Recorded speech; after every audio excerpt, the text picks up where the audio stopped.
So, finally, it looks like we've got some core information about Battlefield Hardline Premium. The information came out earlier on today, and it's kind of a mixed bag, really. I've got some opinions going one way, and some opinions going the other. So let's look at some of these details, and what we can expect from Premium this time around.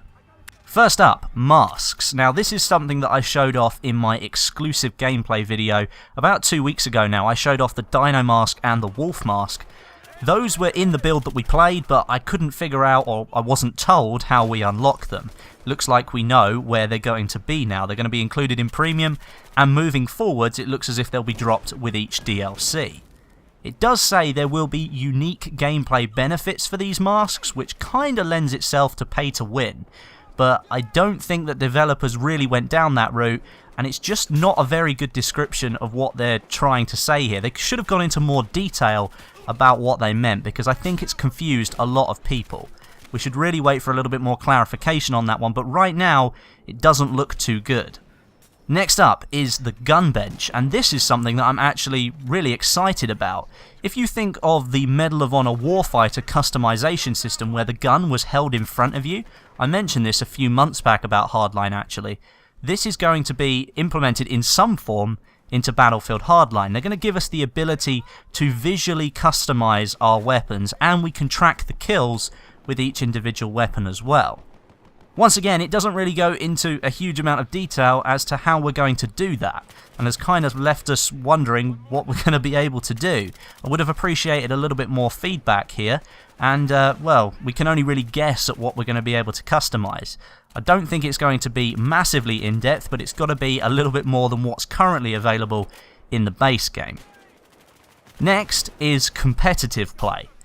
Now this is probably the first thing that I'm a little bit hesitant about being in Battlefield Premium, because Hardline has two game modes that are centered around esports and competitive play, and what they're doing here is giving you access to premium only tournaments and ladders. So it kind of sounds like there's going to be some sort of ranking system in there that's only available to premium members, which means that if you really want to play properly competitively, it looks like it's stuck behind a $50 paywall, so I'm a little bit disappointed about that. And there's no mention of any matchmaking, and even if it was a basic matchmaker, something has to be in there to support competitive play. And for the third time on the third point, there's not a huge amount of detail. I really needed a little bit more detail to really have a good understanding about what I'm buying into.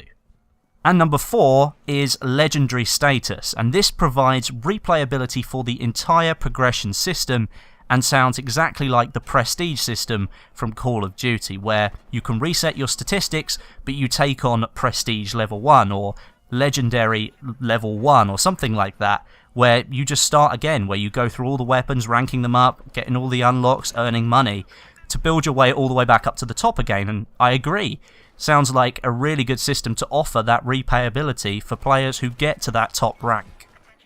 So those are the 4 super features that are supposed to be involved in Battlefield Hardline, and they've all left me wondering how they're going to work. As I've said already, I would have appreciated more information here to be able to make a good decision as to whether this is something that I want to purchase. Now let's look at some of the more normal features that you might expect from a Battlefield Premium bundle. We're going to be getting 4 DLCs, not 5, we're going to be getting 4 DLCs for Battlefield Hardline. The first one, Criminal Activity. Players have to make a name for themselves in fast-paced, highly destructible new maps littered with the small-time crime jobs. Available summer 2015. Looks as if some of our prayers are going to be answered in terms of destruction in Battlefield Hardline, as these maps are going to be highly destructible apparently. Something that was missing in the beta and a lot of people felt was really needed to make the maps a little bit more interactive was more destruction. I know there are some maps in the base game that will offer that to you, but it's nice to know that Visceral are going to focus on that for one of their DLCs. Next up is Robbery. Take down the opposition head-on and progress through key locations with major cinematic action. Available summer 2015. This one kind of gives me a vibe of maybe some settings that we're familiar from, like Hollywood films and things like that. That'd be really cool to see in a DLC, maybe playing out some of your favourite action movies or something similar. Could be really cool. Number 3 is Getaway. This is frantic, high-speed chases that immerse players deeper in the heist, available fall 2015. This one kind of sounds like a cross between Hotwire and Heist Focus, because it does actually mention heist, but high-speed chases kind of lends itself to the Hotwire game mode. Well, I guess we'll just have to wait and see. And number 4 is Betrayal. There's a rat in every operation, and players will have to find out who to trust. Available winter, early 2016. This one is really nondescript, and I have absolutely no way of knowing what could actually be involved. But again, it's good to know that the 4 DLCs have 4 different sort of motives, or 4 different locations, 4 different ideas, really. And I like that about the DLCs in Battlefield. They're always centered around something, and that's carrying on with Hardline. Along with that, we will get 2 weeks early access to all expansion packs, 12 gold battle packs, new personalization options including gun camos, ammo skins, and more premium exclusive in-game items, access to double XP weekends, in-game missions, and more exclusive events, and priority position in server queues. So pretty much copying what was in Battlefield 4 Premium. So is all of that worth $50 or £40? It's really your decision, and you have to vote with your wallet, but I would be waiting for more information here.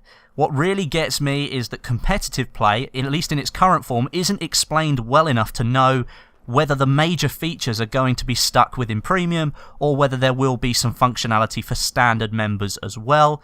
And things like the masks, where it says unique gameplay benefits, it just sounds like pay to win, and it needs some clarification because there's just not enough explanation there for me to really know what the masks are going to be for. But let me know what you think in the comments today. Obviously, Premium is a hot topic and it can get a little bit hostile down there in the comments, so let's keep it civil, but let's make our opinions heard. If you enjoyed today's video, if you could leave me a rating, that'd be fantastic. But until next time, my name is Westy, and I'll catch you guys in the next video.